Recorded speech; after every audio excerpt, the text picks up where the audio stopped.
जब इसमें जो है वो दल बदल कानून का कोई रोल ही नहीं है, उसके बावजूद भी विधायकों को प्रताड़ित करके, तंग करके, उनको परेशान करके इस प्रकार के कार्रवाई करने की दिशा में वो आगे बढ़ रहे हैं। और मैं समझता हूं ये उनकी बौखलाहट है और कांग्रेस की सरकार हमारी वजह से नहीं, अपने कारणों से संकट में, इतना ही कहना चाहता हूं। कितने विधायक हैं सर जो आप लोग के टच में हैं सर? देखिए, हमें इस सारी चीज को लेकर हम तो सिर्फ एक ही बात कह रहे हैं कि जो बजट पर जो डिवीजन हम मांग रहे हैं वोट क्या, उसको हाउस में अलाउ किया जाए। सर कितने विधायक हैं टोटल जो आप लोग के टच में है, जो 6 जिन्होंने क्रॉस वोटिंग की, उनके अलावा भी कितने लोग हैं? देखिए, इन सारी चीजों को ना पहले बताते हम ना आप बताएंगे, लेकिन इतना मैं जरूर कहना चाहता हूं कि कांग्रेस जो है वो मैंडेट खो चुकी है। Thank you. अगला कदम उसके बाद पार्टी के नेतृत्व के साथ चर्चा करने के बाद हम करेंगे। तो फ्लोर टेस्ट वही होता है, बजट पर अगर डिवीजन मांगा जाता है तो वो वही होता है। Thank you please, thank you. Sir एक सेकंड फ्रेम में हो यार। I am joined by Jairam Thakur, former CM of Himachal Pradesh. Jairam ji, आज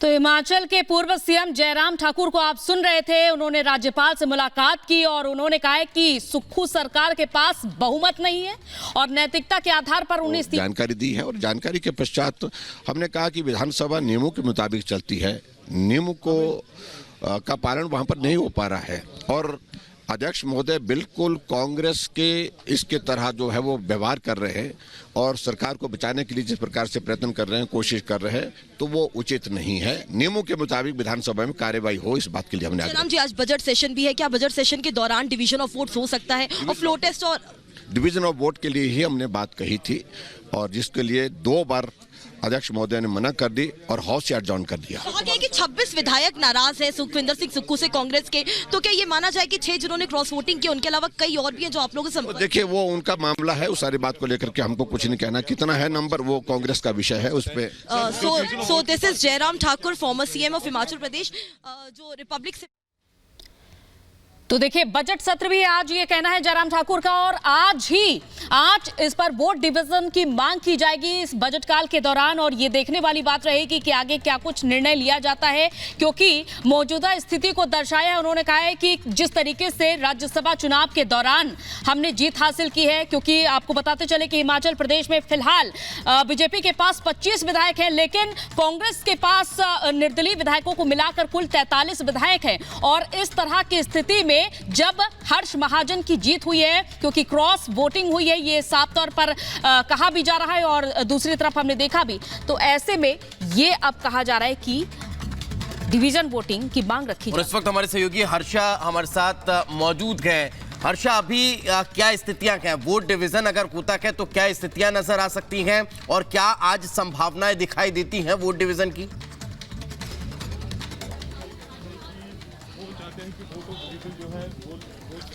तो अनूप, ये बात साफ है कि जयराम ठाकुर ने जिस तरह से बोला है कि एंटी डिफेक्शन लॉ जो अप्लाई नहीं होता है विधायकों पे जिन्होंने क्रॉस वोटिंग किया, और साथ साथ वो ये भी कह रहे हैं कि आज बजट सत्र है और डिवीजन ऑफ वोट्स की मांग करेंगे जितने भी भाजपा नेता हैं। और डिवीजन ऑफ वोट्स का ही मतलब साफ तौर से ये है कि एक तरह से फ्लोर टेस्ट, और अगर फ्लोर टेस्ट होगा तो कांग्रेस के पास कोई दूसरा रास्ता नहीं होगा इसके अलावा कि फ्लोर टेस्ट कराया जाए। साइनेड आई और एडजर्नमेंट की सिचुएशन पे वो ये कह रहे हैं कि साइनेड आई और एडजर्नमेंट की सिचुएशन भाजपा विधायक नहीं आने देंगे, क्योंकि जो मैंडेट है, जो मेजॉरिटी है, वो पूरी तरह से भाजपा के पास है। और इन्हीं सब तमाम बातों से अवगत कराया गया है राज्यपाल को। राज्यपाल के साथ मुलाकात लगभग 40 मिनट की मुलाकात रही राज्यपाल से जयराम ठाकुर और अन्य विधायकों की, और सब बाहर निकल रहे हैं और यहां से बाहर निकल करके सीधे विधानसभा की तरफ जाएंगे, क्योंकि आज जो बजट सेशन है वो बेहद महत्वपूर्ण। तो हर्षा, ये समझा जा सकता है यानी अविश्वास प्रस्ताव लाने की आवश्यकता ही ना पड़े अगर बजट पर ही वो मत विभाजन करा लें?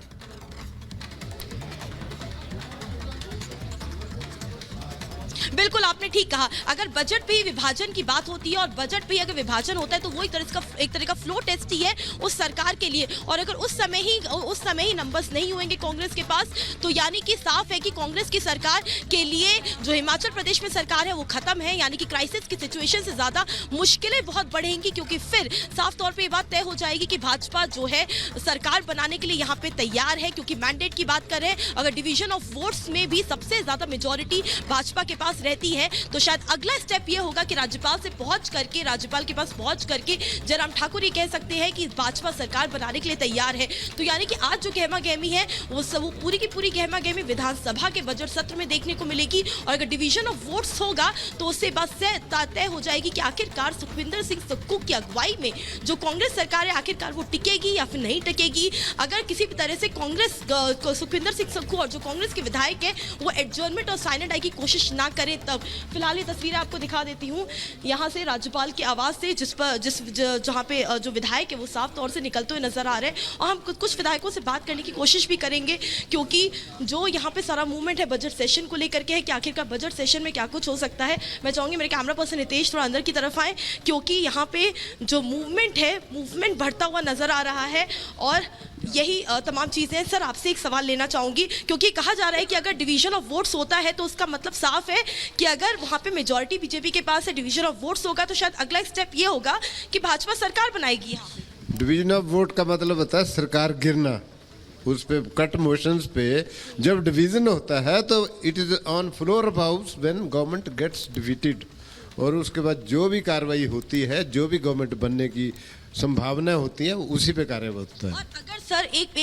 क्योंकि कांग्रेस कोशिश करी है कि सैनिटाइज किया जाए, एडजर्न कर दिया जाए, ये विधानसभा का सत्र एडजर्न कर दिया जाए, तो अगर एडजर्न कर दी जाएगी तो उसमें आपके पास क्या विकल्प होगा? हमारे पास क्या विकल्प, राजभवन में राज्यपाल महोदय से मिल लिए और प्रदेश के हित और जो प्रजातंत्र का हित होता है और राज्यपाल का कर्तव्य होता है और संविधान के प्रावधानों अनुसार कार्रवाई होती है, दोबारा भी बुलाया जा सकता है। तो ये माना जाए कि अगर सैनिटाइज होता है तो दोबारा से राजभवन आएंगे आप सभी विधायक जयराम ठाकुर के साथ और यहाँ पे नो कॉन्फिडेंस मोशन की फिर बात रखी जाएगी कि अविश्वास प्रस्ताव लाया जाए? स्वाभाविक है, जब वो अपना फेथ लूज कर देते हैं या गवर्नमेंट फ्लोर पे हाउस पे अगर हार जाती है तो गवर्नमेंट गिर जाती है, आने की जरूरत भी नहीं होती, वैसे सभी को विदित होता है। कांग्रेस कह रही है कि एंटी डिफेक्शन लॉ के तहत कार्रवाई होगी उन तमाम नेताओं पर जिन्होंने क्रॉस वोटिंग की है। तो क्या इस मामले में एंटी डिफेक्शन लॉ लागू होता है? जो कल तस्वीरें देखने को मिली हमें हिमाचल प्रदेश में, 6 कांग्रेस के नेताओं ने, विधायकों ने बीजेपी को वोट किया, क्रॉस वोटिंग हुई।